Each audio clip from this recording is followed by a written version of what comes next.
Elementary Schoolroom, USA. It's a wonderful part of the American scene. It's commonplace but important. And it's quite the same whether it's in a big city, average town, or country hamlet. At least in its objectives.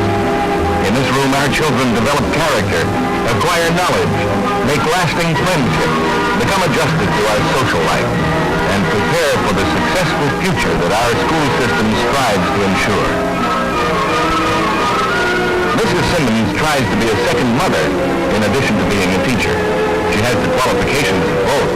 With her pleasing personality, her lasting patience, her understanding mind, and her loyalty to each of the different types of students.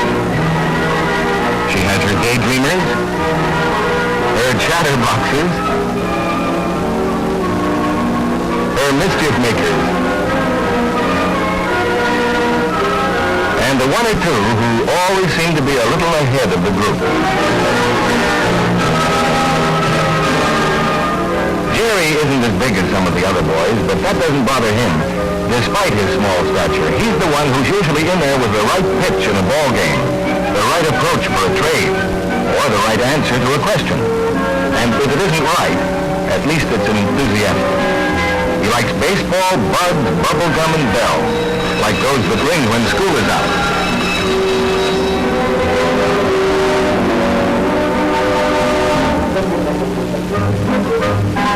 Jerry is a natural. He's friendly and likes to share his experiences with his classmates. Sharp, alert, cooperative. He has the confidence and easy ability of a born leader. His future? It's as solid as that schoolroom door. Next to the home, our schools are closest to our children's hearts and minds. It means much to Mom and Dad that the children are in a safe, well-constructed building during those long hours away from home.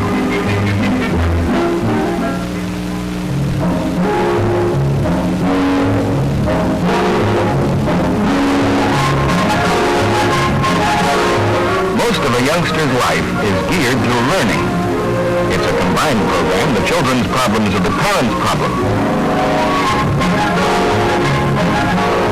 And sometimes sisters' problems become brothers. Helping Nancy makes Jerry feel a little bigger. They're learning for those long, bright years ahead.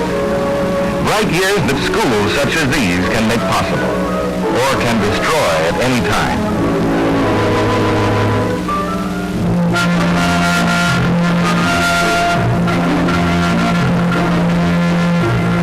Take a typical morning as Jerry and Nancy arrive at school.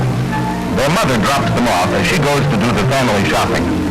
As they wave goodbye to Mom and start up the school steps, they hurry. It's a little late. Jerry is getting concerned. They go up the stairs to the second floor where Nancy enters her room. Room 202.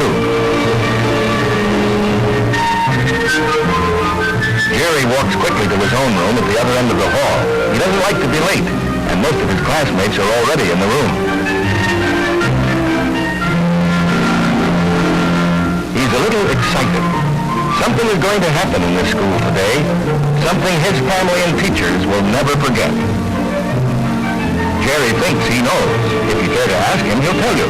This is the morning he's going to read his prize-winning essay to the class.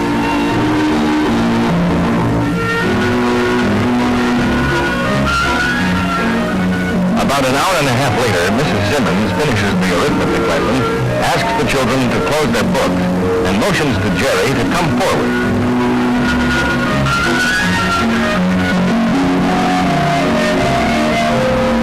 He moves to the front of the room and patiently stands there holding his paper as the teacher attempts to bring the class to order. Sidney back there is still talking as usual. The teacher claps again for order. Jerry looks at the clock. He has only about 10 minutes to read his essay.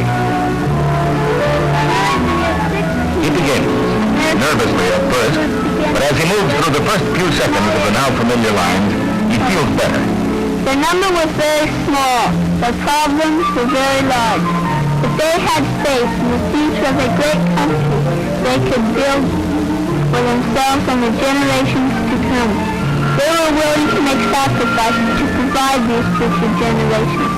But the best and safest school for the children. Suddenly, something that was not in the classroom schedule interrupts Jerry's reading and electrifies everyone. Some laugh, some remain silent. Everyone wants to see.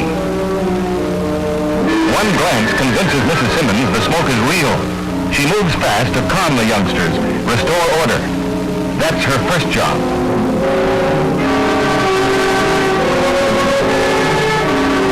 Her next job is to investigate the trouble.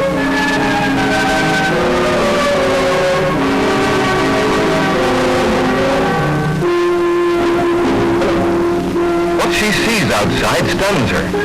Smoke. Hot smoke. The hallway is full of it. No beginning or end. It just suddenly is out there. Somehow she has to get the children out and sound the alarm. But can she? Reassuring the children by telling them that it's probably the school incinerator stopped up again, she tells them to remain seated while she checks the hallway. The students sit obediently, silently, fascinated by the smoke pushing through the transom. It begins to sting their eyes. This is not a drill, not a joke. It's their first experience with fire, and they're afraid. Mrs. Simmons got just far enough in the hallway to learn two things. The rear stairway is hopelessly cut off, and it would be suicide to take 30 children down that long hall. She had heard confused voices and coughing at the other end of the hall, but couldn't see anyone. Maybe the air is clearer there. Right now, she realizes she has to keep the smoke out of the room. She should have done this first. A growing fear within Jerry begins to overshadow his concern for himself. His sister, such a little girl. What is she doing?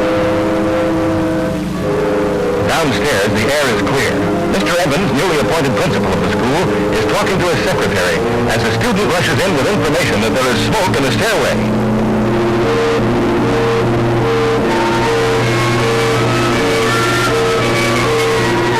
One look convinces the principal.